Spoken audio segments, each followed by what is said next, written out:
Hello fellow fish nerds, and happy Water Change Wednesday to you. Couldn't figure out what to make the content of this Water Change Wednesday video, so let's see how this goes. The main thing I noticed that was of note was the progress of this fancy fin female with the orange fin, fancy fin female guppy. I mean, look at how long and fancy that anal fin is. I'm just going to get to focus there. I mean, it is super long and super fancy. I mean, I've questioned multiple times if that's a male, but pretty sure it's a female. I do see a gravid spot, so it's got to be a female. Now, the crazy thing is that I did not go pick this female from the local fish store. There's a nice shot of her fin. I mean, look at that thing. I did not go pick her from the local fish store for her trait of that fin. I scooped her out of this tank here, the blonde guppies that one of my former students brought to me because her dad had way too many, as is the case normally with guppies. Then I was starting to worry that some of these males were lacking color. And because, you know, most of the males I'm seeing in here have those reddish orange tails and fins, but then the ones that were lacking color turned out to be like this one right here, which has a very much like a cobra pattern on it.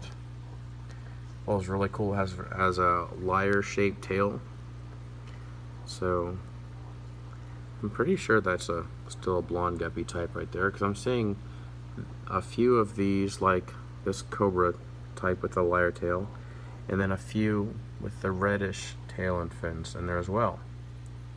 So it's kind of interesting, more interesting than I thought blonde guppies would be. But seeing how these go, these are also cycling this tank for some red cherry shrimp that I'll eventually put in here. It does not have a heater right now. This tank regularly stays at about 72 degrees anyway, 72 to 74 degrees, so it doesn't really need a heater. They're doing just fine. They are probably one of the most excited fish I have whenever it's feeding time. But anyways, I got the female from out of this tank. I mean, I know that's a genetic mutation right there when it focuses, but what a nice one. I just love these oddball fins. They're just so different. And she's doing quite nicely. I have bred her with a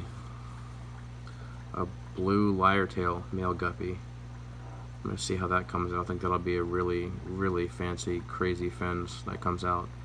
Differences between this fancy fin female and the one from the summer is she's being kept indoors, where I'll be able to keep a closer watch on her, and predators should not be able to get her.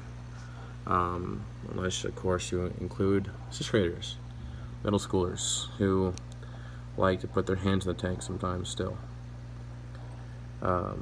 With the regular guppies, I don't get as bothered as much by it, but they do keep their hands out of this tank because they don't really consider this one to be a guppy tank, because it does have the celestial pearl danios in here as well. I am about to do a water change in this tank here. It's desperate need, although I just did a water change on Monday. It's now Wednesday, obviously, and in desperate need of a water change. We're gonna hope that helps to combat the algae in here. It's starting to grow on the glass, some diatom algae, and do some water changes. And I mean, all three of these tanks are getting the same amount of lights, but this one's the only one that has having this algae explosion. I think it's because I planted some, it's gonna sound really sad and really strange, but I planted some Eladia or some Anacris in here. There's actually some left behind right there. It's a little root, and it died pretty quickly. I cannot grow Eladia or Anacris for some reason. The other plant in here, the Java fern in the back, is doing just fine. There's some pennywort in here that's doing fine. Is it called Rotala? I think that's what it is. That one's doing just fine.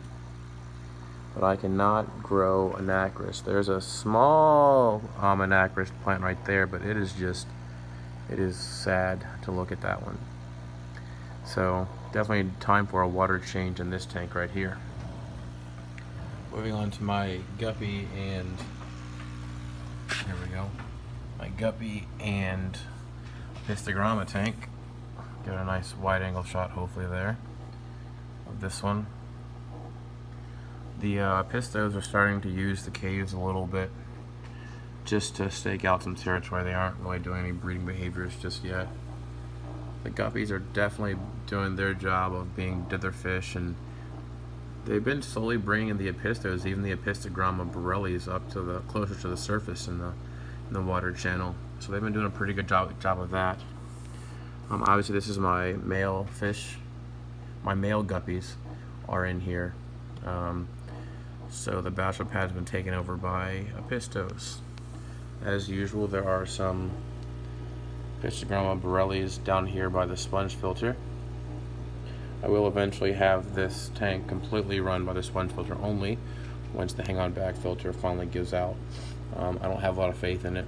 It is at least 5 years old or so. So when it does go out, I have the sponge filter ready.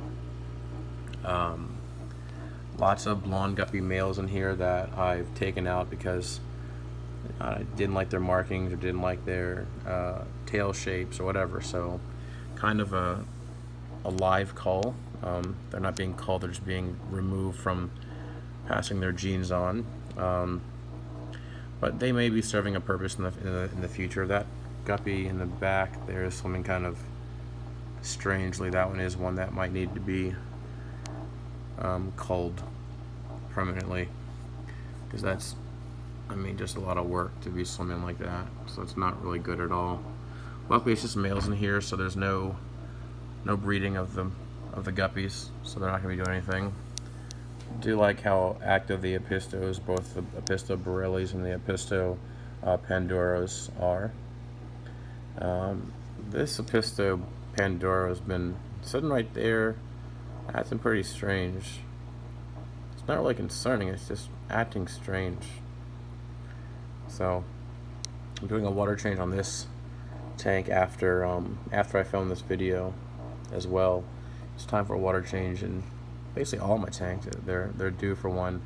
My TDS meter broke, so I'm sorry, Fish Tropic, I don't know the exact numbers, or if I should, but I do know for a fact in the German blue ram tank that we just saw that one's definitely due for a water change because all the algae growing there is just getting out of hand. Then in my super reds and mud guppy tank and Anubias Nana Petite tank, that one is due for a water change just because of how the amount that I know that the super red Apistos poop. So that's just, it's got to be changed. I think I did a water change on that one last week, so it's definitely due for a water change and gravel vac now. So my students love looking at this one because the males are so pretty. They always ask. They're like, I point them when they're looking at the 29 gallon in the back with the female mud guppies and the single male guppy. They're like, well, how can you tell the male versus female? I'm like, well, these are females. And then I bring them over to this tank over here, and like, and these are males. Do you see the difference? Oh, the males are prettier. Yes, in most fish, the males are prettier. It's a adaptation that helps to distract the predators, to keep the predators from eating the females in the fry, and possibly eat the male instead. It's just a loss on offense. Also, it's a way to attract the females because females are like, hey, this male is pretty and he is distracting, so he might protect me someday. Anyways, I guess that's pretty good for not having anything to talk about, so I'm gonna go and end it here pretty soon. Here's some interesting behavior going on between two different species, which means I need to separate them soon. The Borelli on the right side and the Panduro towards the bottom are definitely showing off some behaviors. But anyways, hope you enjoyed this random bunch of tank updates. If you did, please be sure to give it a thumbs up. Comment down below with any questions or comments you may have. Be sure to subscribe, turn on notifications, click that bell down below so we're notified of any changes I make with these Apistos especially, and if these German blue rams ever do decide to breed, I'll definitely be getting a video of that. That'll be super exciting. Be sure to check the links below to my t-shirt and my local fish store, Click and Fish. Some great guys there. And someday I hope that the fry from these Apistos will someday be in their store and therefore for sale online, possibly. That's my hope. Anyways, if you also wouldn't mind checking out my Amazon affiliate links, if you're going to be doing some Christmas shopping anyways, then go shop through Amazon and I get a portion of your sales. It doesn't cost you anything extra and will help to support my channel, my fish tanks, and my classroom, which fish tanks are in my classroom, so it's kind of one of the same. Lots of things like a new pencil sharpener. I put one up, but that's just a temporary one for right now. But anyways, if you also would rather do a different way and you're above the age of 18, check out my paypal.me link down below. Be sure to say what you want that to be used for, and I'll go use it for that purpose and make a video of that and give you credit for that in an upcoming video. Thank you in advance. I really do appreciate it. Hope you'll have a wonderful Water Change Wednesday. Stay tuned and stay fishy, people.